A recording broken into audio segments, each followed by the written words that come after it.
Welcome to recipes in my way. இன்றைக்கி நம்ம அருமையான சுவையில் எல்லா வகையான சாதத்துக்கும் பொருத்தமாக பெப்பர் சிக்கன் ட்ரையாக செய்ய போகிறோம். மேலே கிறிஸ்பியாகவும் உள்ள ஜூஸியாகவும் இருக்கக்கூடிய இந்த பெப்பர் சிக்கனை நீங்கள் பார்த்தாலே தெரியும் இது எப்படி இருக்குன்னு. பல் இல்லாதவங்க கூட விரும்பி சாப்பிட்ற அளவுக்கு இந்த பெப்பர் சிக்கனை ரொம்ப சுலபமாக எப்படி செய்கிறது, இதுக்கு தேவையான பொருட்கள் என்ன பார்க்கலாம் வாங்க. 300 கிராம் போன்லெஸ் சிக்கன் 1 இன்ச் அளவுக்கு கட் பண்ணி வாங்கியிருக்கேன். இதை போனோடையும் செய்யலாம். இதில் 1/4 டீஸ்பூன் மஞ்சள் தூள், 2 டீஸ்பூன் மிளகுத்தூள், 2 டீஸ்பூன் உப்பு, 3 டேபிள் ஸ்பூன் கார்ன்ஃப்ளோர்,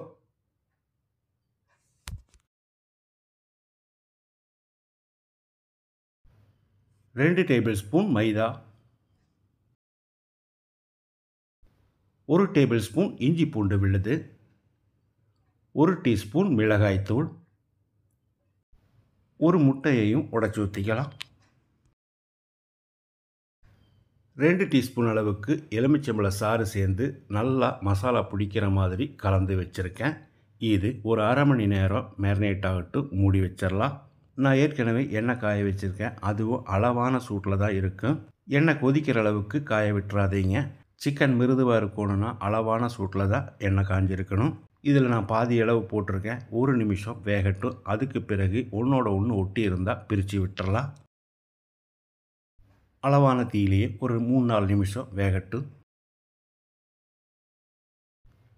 சிக்கன் ஒரு 5 நிமிஷம் வெந்தாச்சு. இப்போ இதை எடுத்துடலாம்.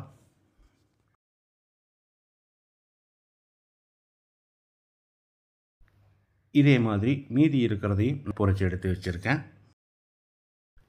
பொரிச்ச அதே எண்ணெயில் ஒரு 3 டேபிள் ஸ்பூன் அளவுக்கு எண்ணெய் ஊற்றிக்கலாம். இதில் அரை டீஸ்பூன் சோம்பு, 7-8 பல் பூண்டு பொடியாக நறுக்கினது, 2 இன்ச் அளவுக்கு இஞ்சி பொடியாக நறுக்கினது, கருவேப்பிலை கொஞ்சம் தாராளமாகவே போட்டுக்கலாம். ஒரு 10-15 செகண்ட் இதை பிரட்டி விட்டுறலாம். இப்போ இதில் 1 டேபிள் ஸ்பூன் அளவுக்கு சோயா சாஸ் சேர்த்துக்கலாம்.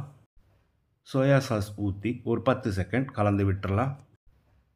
சோயா சாஸ்லேயே கொஞ்சம் உப்பு இருக்குது, அதனால் உப்பு சேர்க்க தேவையில்லை. இப்போ நம்ம பொரிச்சு எடுத்து வச்சுருந்த சிக்கனை போட்டுக்கலாம். அளவான தீயிலேயே 1 நிமிஷம் இதை நல்லா பிரட்டி விடணும்.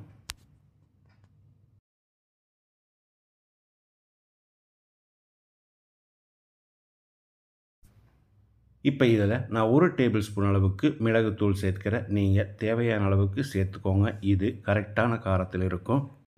சிக்கனில் எல்லா பக்கமும் மிளகுத்தூள் பிடிக்கிற மாதிரி ஒரு 2 நிமிஷம் நல்லா ஃப்ரை பண்ணி விடணும். எல்லா விதமான சாதத்துக்கும் பொருத்தமாக எல்லாருமே விரும்பி சாப்பிட்ற மாதிரி நான் செஞ்சுருக்கிற இந்த பெப்பர் சிக்கன் ட்ரையை இதே மாதிரி இதே அளவுகளோடு நீங்கள் செய்து பாருங்கள். இந்த வீடியோ பிடிச்சிருந்தால் லைக் பண்ணுங்கள், கமெண்ட் பண்ணுங்கள், ஷேர் பண்ணுங்கள். சப்ஸ்கிரைப் பண்ணாதவங்க சப்ஸ்கிரைப் பண்ணுங்கள். மறக்காமல் பெல் பட்டனை கிளிக் பண்ணுங்கள்.